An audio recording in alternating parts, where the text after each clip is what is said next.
Hey YouTube, it's your girl Dr. J, and I thought I would come and do a video on curriculum planning versus lesson planning.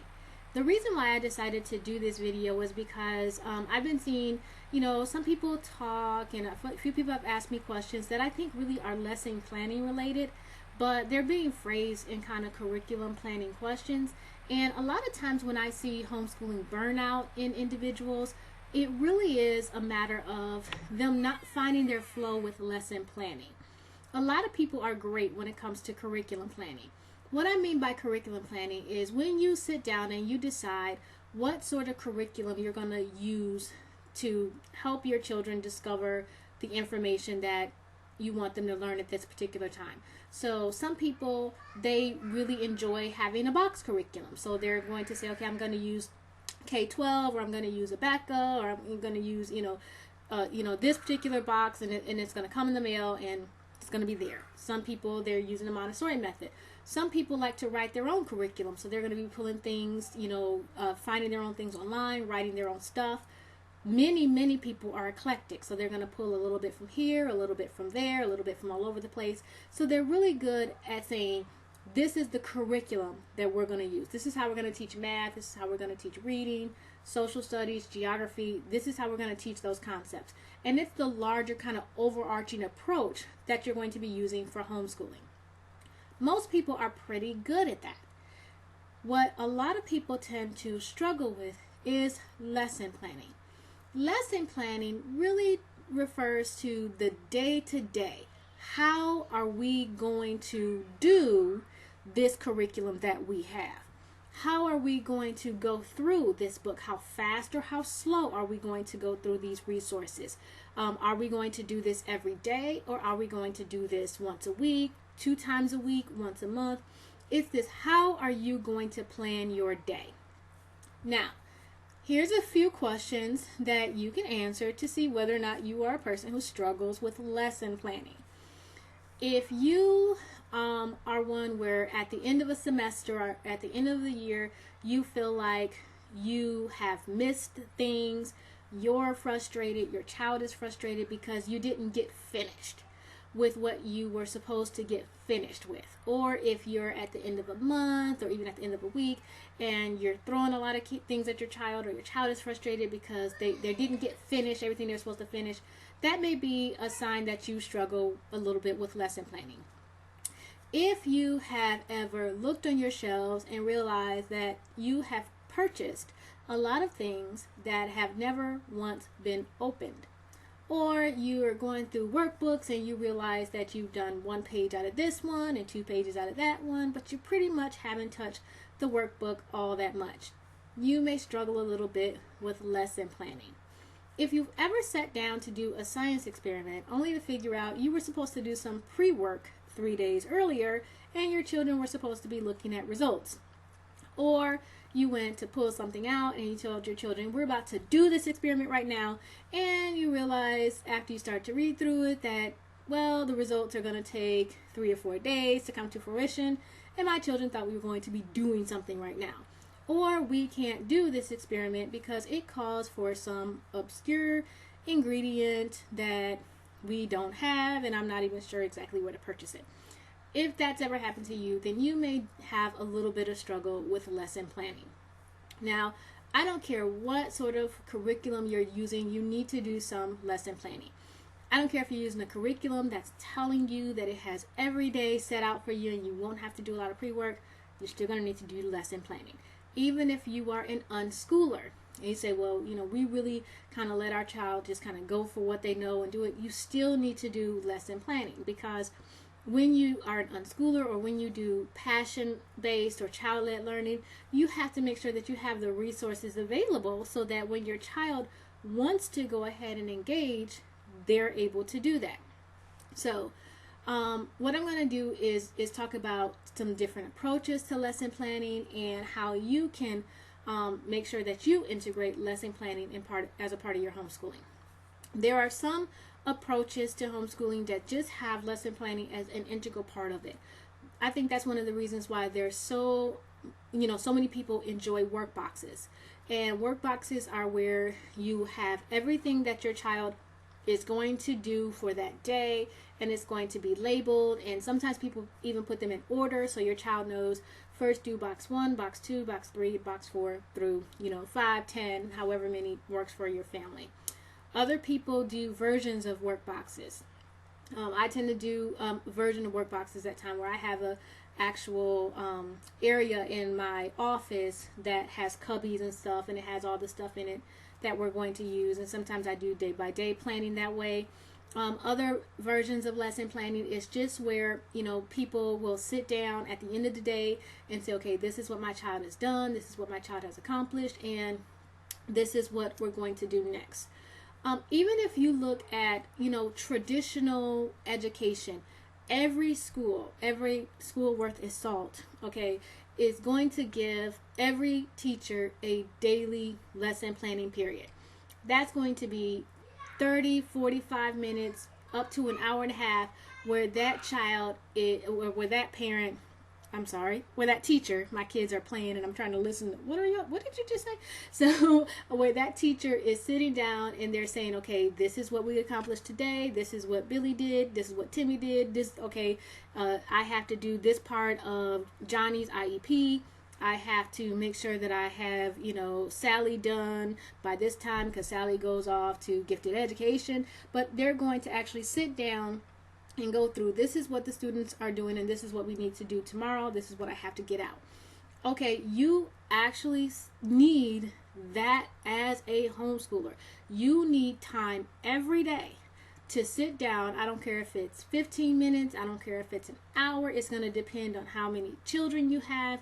It's going to depend on your overarching philosophy. It's going to depend on a lot of things, but you need to have time in your schedule every single day where you sit down and you say, this is what we did today.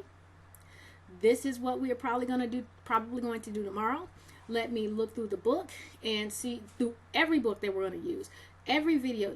Okay, I said that I wanted my kids to watch Magic School Bus, The Human Body. Let me make sure that I have that available on my Netflix account, or I have the video and the video's clean and the video will work as soon as I put it in. Okay, well, my child is struggling with division, so I said that I was going to have my child do this hands-on activity. Let me make sure that I have everything available for that activity. Okay, my child is breezing through multiplication, and I thought it was going to take us a week to go over this concept, and my child finished it today. So how am I going to change things in this in our plan so that my child can go and move on to something else tomorrow? Okay, this book is saying that we're supposed to cover these 5 things tomorrow. However, it's my kid's birthday, so we're going to be at Chuck E. Cheese and we're not doing any schoolwork. So let me move everything over so that I'm not feeling overwhelmed and I'm not feeling like we're behind, but I can move things over appropriately. Okay, we have a vacation scheduled in 5 weeks. So I need to look at our curriculum, see what we need to move, see what we're going to change to do that. It's basically sitting down and giving yourself uninterrupted time.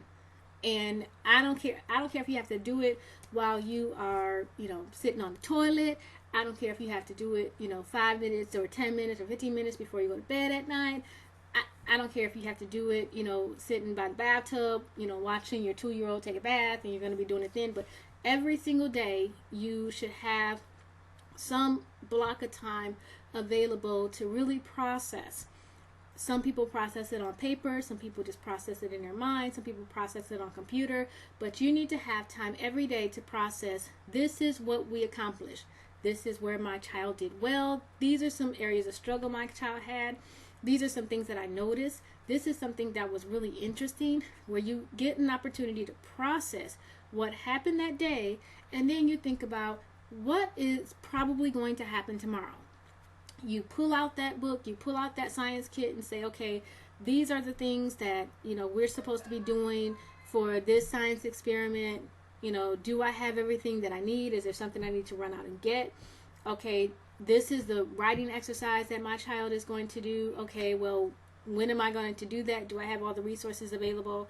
I know for me, since I have 3 kids, they're all close in age, I have to juggle, okay, when are they going to do certain things in the day? for instance, my kids do their reading and their math, the primary reading and primary math on a computer.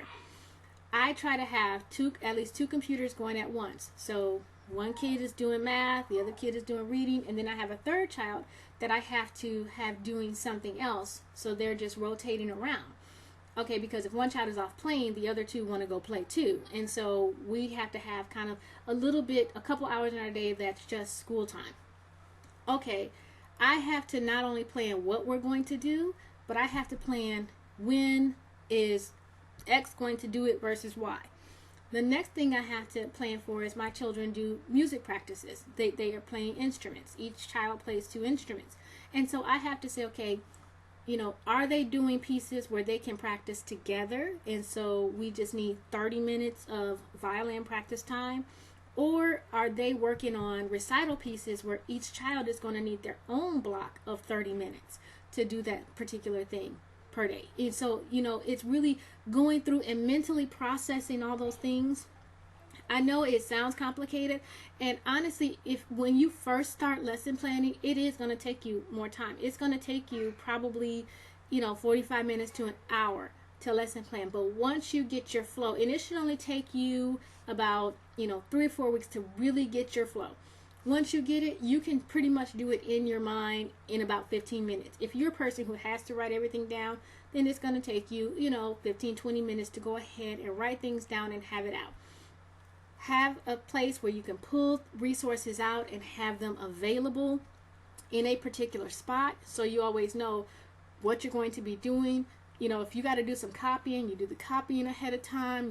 You pre-read those chapters that your child is going to be doing. You pre-read stories to make sure things are appropriate, or you want your child to do that story. I mean, I've had books where I showed you guys some critical thinking resources that we used, and there was one book that I pre-read the questions, and I was like, I don't like that question, because the question was like, all blue-eyed children or all blonde-haired children are beautiful. Sally has blonde hair, so Sally is beautiful. Okay, well, I really don't like the way that question is phrased, and I wouldn't like it phrased that way if they said all brown-eyed children are beautiful, or all curly-haired children are beautiful, or all natural girls are beautiful.